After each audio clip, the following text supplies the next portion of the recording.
Halo semuanya, selamat datang di materi pengantar akuntansi. Pada video kali ini kita akan membahas mengenai pengertian dan prinsip akuntansi, siklus akuntansi, dan perusahaan dagang, perusahaan jasa, dan perusahaan manufaktur. Tapi sebelum ke pembahasan yang lebih lanjut, teman-teman semua sudah mengetahui kan apa itu pengertian akuntansi? Ya, good job teman-teman semua. Pengertian akuntansi merupakan suatu proses yang meliputi pencatatan, penggolongan, peringkasan, pelaporan, dan penganalisisan data keuangan. Kegiatan pencatatan dan penggolongan merupakan proses yang dilakukan secara rutin dan berulang setiap terjadi transaksi keuangan. Apa saja sih prinsip-prinsip akuntansi? Teman-teman, ada 3 prinsip akuntansi. Yang pertama, prinsip entitas atau kesatuan usaha. Misalnya, 10 kejadian kegiatan keuangan suatu usaha tidak boleh dicampurkan dengan kesatuan usaha lainnya atau dengan pemiliknya dan sebaliknya. Yang kedua, prinsip objektivitas. Catatan dan laporan akuntansi harus didasarkan pada data yang bisa dipercaya sebagai laporan yang menjadikan informasi yang tepat dan berguna. Yang ketiga, prinsip cost atau biaya. Harta atau jasa yang dibelikan atau diperoleh harus dicatat atas dasar biaya yang sesungguhnya. Kira-kira apa sih hubungan antara harta dan sumber harta? Oke, terdapat satu pengertian. Harta sama dengan kewajiban ditambah modal, yang artinya transaksi-transaksi perusahaan akan berpengaruh terhadap jumlah komponen-komponen tersebut. Tetapi jumlah harta akan selalu sama dengan jumlah kewajiban dan modal. Yang kedua, hubungan ketiga komponen tersebut mencerminkan posisi keuangan perusahaan. Oke, selanjutnya adalah siklus akuntansi. Apa itu siklus akuntansi? Siklus akuntansi adalah proses akuntansi dalam perusahaan yang harus diidentifikasi, dianalisis, serta dicatat menggunakan proses yang berulang-ulang dalam 1 tahun kalender. Adapun tahap-tahapan dalam siklus akuntansi, yang pertama adalah jurnal, di mana jurnal ini merupakan pencatatan transaksi-transaksi keuangan yang terjadi pada suatu perusahaan. Yang kedua adalah posting. Posting merupakan pemindahan dari pos-pos jurnal ke dalam masing-masing rekening buku besar yang bersangkutan. Kemudian yang ketiga adalah neraca saldo atau trial balance. Neraca saldo merupakan kegiatan menguji kebenaran saldo-saldo di debit dan kredit rekening buku besar dengan cara menyusun saldo-saldo rekening buku besar dalam suatu daftar. Kemudian yang keempat, ayat penyesuaian atau adjustment entries. Ayat penyesuaian ini merupakan kegiatan menyesuaikan jumlah-jumlah yang ada pada neraca saldo yang belum selesai, sehingga jumlah-jumlah tersebut sesuai dengan keadaan yang sebenarnya pada akhir periode. Kemudian yang kelima adalah laporan keuangan atau financial statement. Laporan keuangan yaitu kegiatan menyusun neraca atau balance sheet, laporan laba rugi atau income statement, dan laporan sisa laba berdasarkan data-data dari neraca saldo yang telah disesuaikan. Kemudian yang terakhir adalah ayat penutup. Ayat penutup atau closing entries merupakan kegiatan menyusun pos-pos penutup, yaitu dengan memindahkan saldo-saldo rekening penghasilan, beban, dan prive ke rekening ikhtisar laba rugi, kemudian memindahkan saldo laba rugi ke rekening modal. Ayat penutup ini dibuat dalam jurnal dan kemudian diposting dalam rekening buku besar yang bersangkutan. Selanjutnya, berdasarkan jenis usahanya, perusahaan dibagi menjadi 3 jenis, yaitu yang pertama perusahaan dagang, yang kedua perusahaan jasa, dan yang ketiga perusahaan manufaktur. Pengertian perusahaan jasa, dagang, dan manufaktur. Perusahaan dagang adalah perusahaan yang membeli barang dari produsen dan menjualnya kembali kepada konsumen. Yang kedua, perusahaan jasa adalah perusahaan yang menyediakan layanan kepada konsumen. Sedangkan perusahaan manufaktur adalah perusahaan yang memproduksi barang dari bahan mentah. Dari segi persediaan, perusahaan dagang memiliki persediaan barang jadi, sedangkan perusahaan jasa tidak memiliki persediaan barang. Perusahaan manufaktur memiliki persediaan barang mentah, persediaan barang dalam proses, dan persediaan barang jadi. Sistem perpetual dan periodik adalah dua sistem akuntansi yang berbeda. Sistem perpetual mencatat setiap transaksi persediaan secara terus-menerus, sedangkan sistem periodik mencatat persediaan hanya pada akhir periode tertentu. Perusahaan dagang dan manufaktur umumnya menggunakan sistem perpetual karena membutuhkan informasi persediaan yang akurat dan up-to-date. Sedangkan perusahaan jasa biasanya menggunakan sistem periodik karena mereka tidak memiliki persediaan barang yang signifikan. Selanjutnya kita akan membahas perusahaan manufaktur. Perusahaan manufaktur ialah perusahaan yang melakukan proses kegiatan memproduksi bahan baku mentah menjadi barang jadi.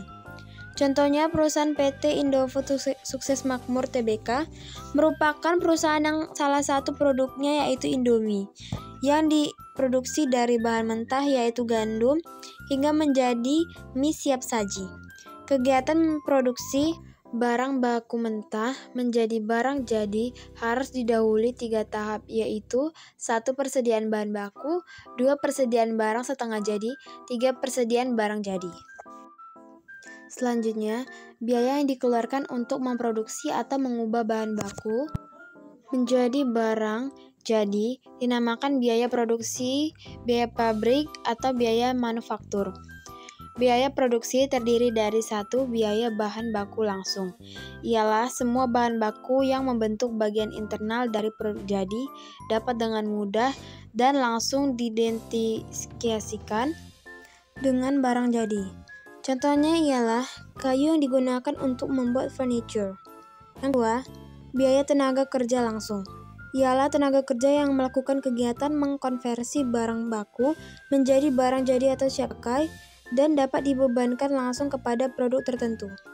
Yang ketiga, biaya overhead, ialah biaya yang di luar dari biaya bahan baku langsung dan biaya tenaga kerja langsung.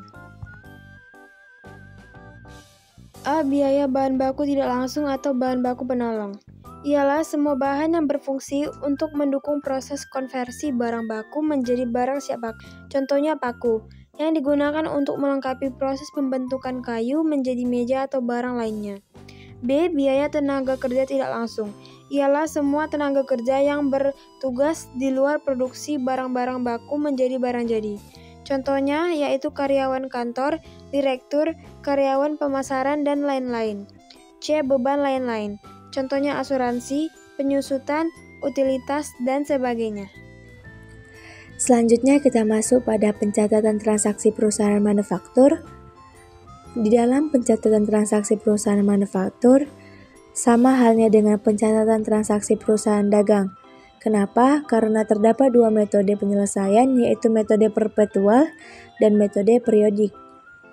Di sini saya akan membahas pencatatan transaksi dengan metode perpetual. Yang pertama, pada pembelian bahan baku. Contoh soal, yaitu selama bulan Oktober dibeli bahan baku secara kredit sebesar 2 juta rupiah, maka jurnal yang kita tulis atas transaksi ini ialah bahan baku pada utang usaha sebesar 2 juta rupiah. Namun ketika bahan baku dibeli secara tunai, maka jurnal yang kita tulis ialah bahan baku pada kas sebesar 2 juta rupiah. Yang kedua, penggunaan bahan baku. Dengan contoh soal, selama bulan Oktober digunakan 3 juta rupiah untuk produksi dan 500.000 rupiah dikeluarkan untuk penggunaan tidak langsung. Maka jurnal yang dapat kita tulis ialah barang dalam proses sebesar 3 juta rupiah, pengendali overhead pabrik sebesar 500.000 rupiah, pada bahan baku sebesar 3.500.000 rupiah. Yang ketiga, pencatatan gaji dan upah. Contoh soalnya yaitu misalkan selama bulan Desember total gaji yang dibayar sebesar 6 juta rupiah yang terdiri dari tenaga kerja langsung 65%, tenaga kerja tidak langsung 15%, bagian pemasaran 13%, dan bagian administrasi 7%. Maka jurnal yang dapat kita buat untuk transaksi tersebut ialah barang dalam proses sebesar 3.900.000 rupiah pengendali overhead pabrik Rp900.000, beban gaji administrasi Rp780.000, beban gaji penjualan Rp420.000, pada kas sebesar 6 juta. Yang keempat, pencatatan produk jadi. Contoh soal, selama bulan Desember tersebut produk jadi sebesar Rp19 juta. Maka jurnal yang dapat kita tulis untuk mencatat transaksi ini ialah barang jadi pada barang dalam proses sebesar Rp19 juta. Yang kelima atau terakhir yaitu pencatatan penjualan barang jadi. Dengan contoh soal, selama bulan Desember dijual barang jadi sebesar Rp50 juta. Dari total penjualan tersebut, 75% dibayar tunai, sisanya kredit. Harga pokok barang jadi yang dijual adalah Rp29.250.000, maka jurnal untuk mencatat transaksi tersebut ialah kas sebesar Rp37.500.000, piutang usaha sebesar Rp12.500.000 pada penjualan sebesar Rp50 juta. Selanjutnya, kita masuk ke pencatatan transaksi metode periodik dengan contoh soal yang sama. Yang pertama, pembelian bahan baku. Yang dicatat hanyalah menggunakan pembelian pada utang usaha. Maka contoh jurnalnya yaitu pembelian pada utang usaha sebesar 2 juta. Dengan contoh soal yang sama seperti sebelumnya ketika transaksi pembelian bahan baku. Yang kedua, penggunaan bahan baku.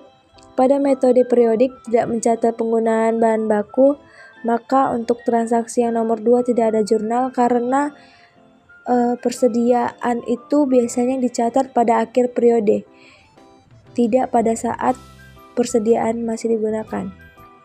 Yang ketiga, pencatatan gaji dan upah. Pada pencatatan ini serupa dengan metode perpetual pada transaksi bulan Oktober, yaitu barang dalam proses sebesar Rp3.900.000, pengendali overhead pabrik sebesar Rp900.000, beban gaji administrasi Rp780.000, beban gaji penjualan Rp420.000, pada kas sebesar Rp6 juta. Yang keempat, sama halnya dengan penggunaan bahan baku, pencatatan produk jadi juga tidak menggunakan jurnal ketika pencatatan transaksi. Dan yang terakhir, pencatatan penjualan barang jadi, sama halnya dengan metode perpetual pada bulan Oktober sebelumnya. Pada contoh sebelumnya yaitu kas sebesar Rp37.500.000, piutang usaha sebesar Rp12.500.000, pada penjualan sebesar Rp50 juta. Nah, kita masuk ke contoh soal transaksi perusahaan manufaktur yaitu perusahaan catering Kurnia. Perusahaan manufaktur yaitu perusahaan catering Kurnia. Sebelumnya pada tanggal 1 Desember 2020 itu udah ada neraca saldonya, di mana terdapat akun-akun yang sudah bersaldo hingga total akhir mereka semuanya ialah Rp391 juta. Transaksi yang terjadi pada bulan Desember yaitu dibeli bahan baku secara kredit sebesar Rp4.500.000. Maka jurnalnya kita tulis yaitu bahan baku pada utang usaha sebesar Rp4.500.000, bahan baku di posisi debit, utang usaha di posisi kredit. Yang kedua, pada bulan Desember sebesar Rp2 juta untuk produksi dan Rp400.000 penggunaan tidak langsung. Maka jurnal yang dapat kita tulis ialah barang dalam proses sebesar Rp2 juta di posisi saldo normal debit, pengendali overhead pabrik sebesar Rp400.000 di posisi debit juga, pada bahan baku di posisi kredit sebesar Rp2.400.000. Yang ketiga, dibayar gaji sebesar Rp5 juta yang terdiri dari yang pertama tenaga kerja langsung sebesar 70%, yang kedua tenaga kerja tidak langsung sebesar 15%, yang ketiga bagian pemasaran 10%, dan yang keempat biaya bagian administrasi 5%. Maka jurnal umum yang dapat kita tuliskan ialah beban gaji sebesar Rp5 juta pada utang gaji sebesar Rp5 juta, atau barang dalam proses sebesar Rp3.500.000, Pengendali overhead pabrik sebesar Rp750.000, biaya gaji administrasi sebesar Rp500.000, biaya gaji penjualan Rp250.000, pada biaya gaji sebesar Rp5 juta, atau dengan jurnal utang gaji pada kas sebesar Rp5 juta. Yang keempat, dibayar overhead pabrik sebesar Rp1.500.000, di mana berupa yang pertama utang usaha Rp400.000, yang kedua penyusutan mesin dan peralatan pabrik sebesar Rp700.000, dan yang ketiga asuransi pabrik sebesar Rp200.000. Maka jurnal umum yang dapat kita tuliskan yaitu dapat kita lihat pada PowerPoint. Yang pertama, pengendali overhead pabrik sebesar Rp2.800.000 di posisi debit dan kas sebesar Rp1.500.000 di posisi kredit. Utang usaha sebesar Rp400.000 di posisi kredit. Akumulasi penyusutan di posisi kredit sebesar Rp700.000. Asuransi dibayar di muka di posisi kredit sebesar Rp200.000. Transaksi yang kelima yaitu mencatat pembebanan BOP ke BDP, barang overhead pabrik ke barang dalam proses sebesar Rp3.950.000. Maka jurnalnya ialah barang dalam proses sebesar Rp3.950.000 pada pengendali overhead pabrik sebesar Rp3.950.000. Transaksi yang keenam, selama bulan Desember, produk jadi sebesar Rp13 juta, maka jurnal umum yang dapat kita tuliskan ialah barang jadi pada barang dalam proses sebesar Rp13 juta, dan yang terakhir, dijual barang jadi sebesar Rp40 juta, di mana 75% dibayar tunai dan sisanya kredit. Harga pokok penjualan barang jadi yang dijual sebesar Rp25 juta. Maka jurnal umum yang dapat kita tuliskan ialah kas sebesar Rp30 juta, piutang usaha sebesar Rp10 juta, pada penjualan sebesar Rp40 juta, ikhtisar laba rugi sebesar Rp25 juta, pada barang jadi sebesar Rp25 juta. Jumlah akhir dari jurnal umum Catherine Kurnia ini ialah Rp106.650.000. Nah, selanjutnya, setelah kita menyusun jurnal umum, kita masuk ke buku besar. Akun-akun yang ada pada transaksi perusahaan Catherine Kurnia itu kita masukkan. Di mana ada akun kas, piutang usaha, penyisian piutang tak terdagih, bahan baku, barang dalam proses, barang jadi, perlengkapan kantor, asuransi dibayar di muka, tanah, bangunan, mesin dan peralatan, akumulasi penyusutan aktiva, utang usaha, modal usaha, penjualan, ikhtisar beban pokok produksi, biaya tenaga kerja langsung produksi, biaya tenaga kerja tidak langsung produksi, biaya bahan pembantu produksi, dan akun-akun lainnya.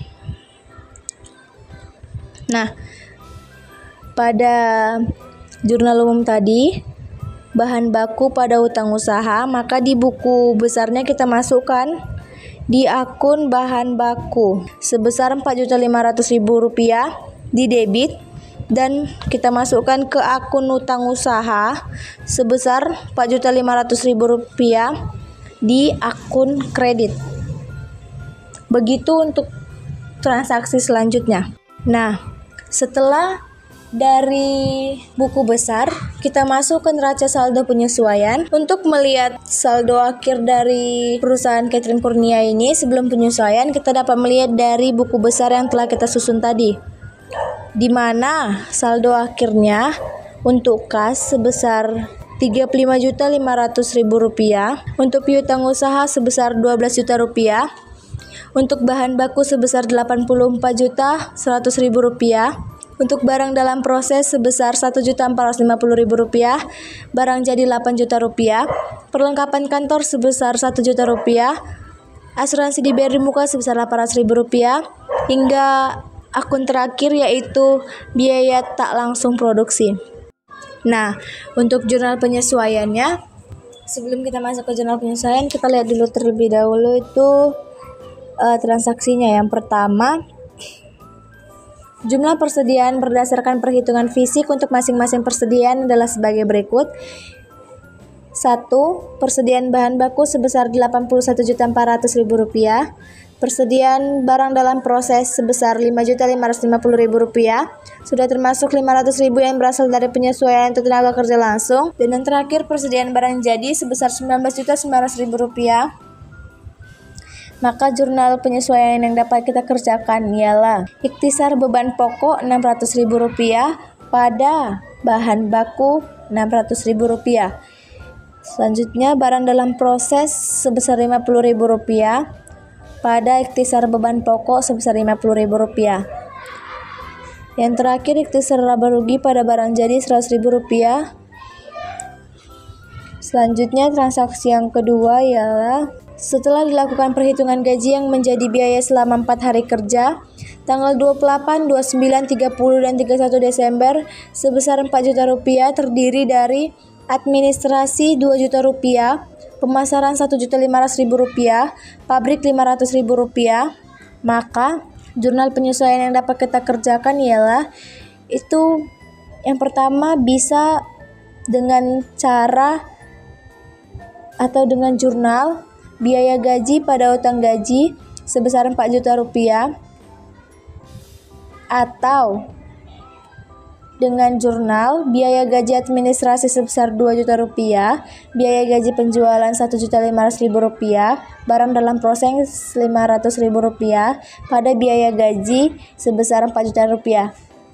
Bisa langsung dibikin biaya gaji pada utang gaji, bisa juga dijelaskan secara detail atau dituliskan secara berurut. Selanjutnya, transaksi yang ketiga.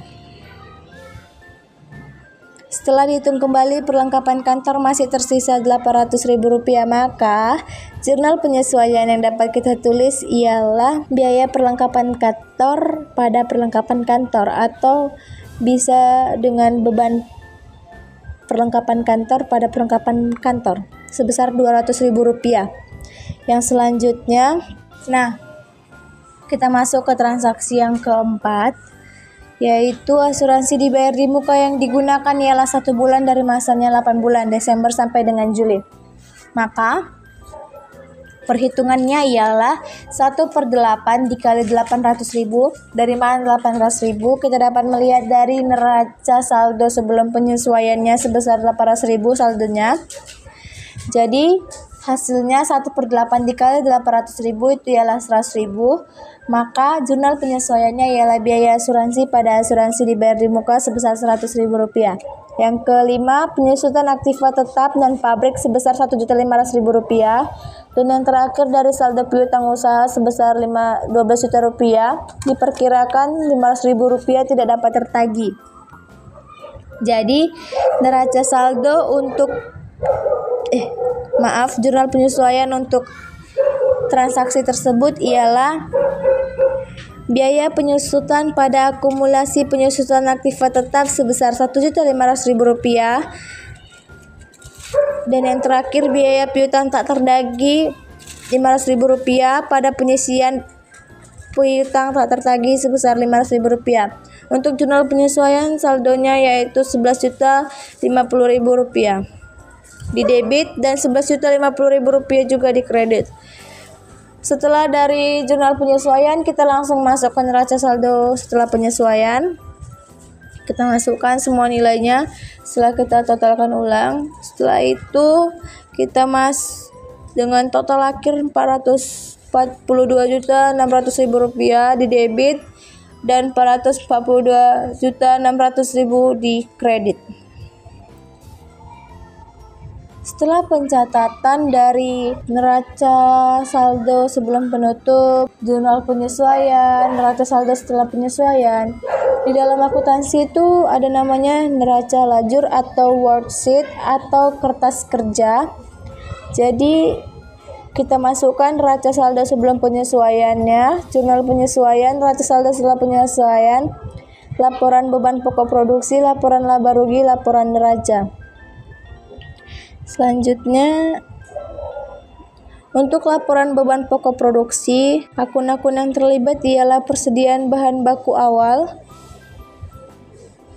persediaan bahan baku untuk produksi, persediaan bahan baku akhir, total pemakaian bahan baku, ikhtisar beban pokok produksi, biaya tenaga kerja langsung, biaya tenaga kerja tidak langsung, biaya overhead pabrik, total biaya pabrik, persediaan dalam proses sebesar akhir, dan beban pokok produksi dapat kita lihat sebesar Rp95.050.000. Setelah itu kita masuk laporan laba rugi, di mana untuk mencari laba rugi itu pendapatan dikurangi beban-beban atau biaya-biaya yang dikeluarkan perusahaan. Pendapatan itu yaitu penjualan bersih sebesar Rp185 juta.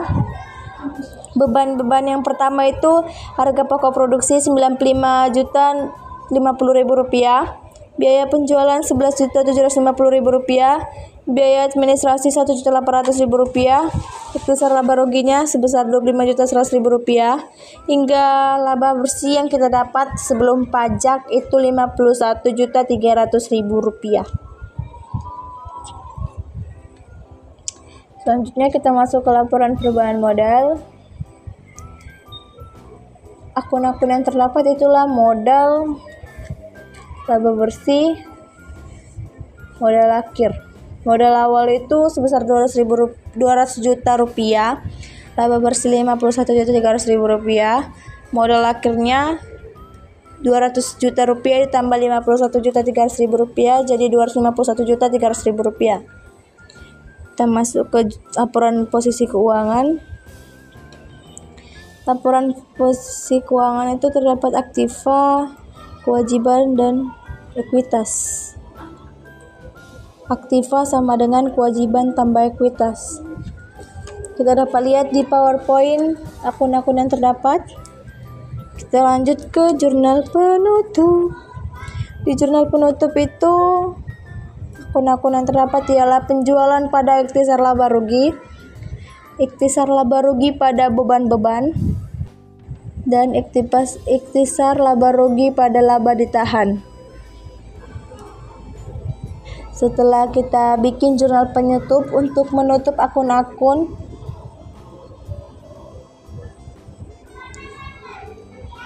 yang akan ditutup yang seperti penjualan, beban-beban, laba ditahan, kita masuk ke neraca saldo penutup atau siklus akuntansi yang terakhir.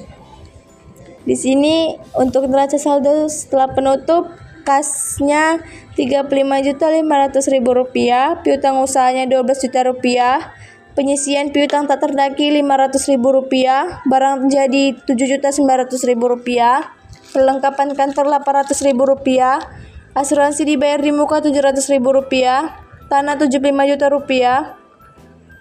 bangunan Rp160.000, mesin dan peralatan Rp17 juta.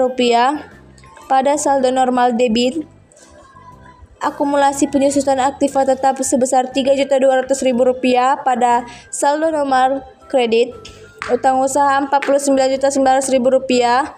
Pada saldo normal kredit, utang gaji Rp4 juta.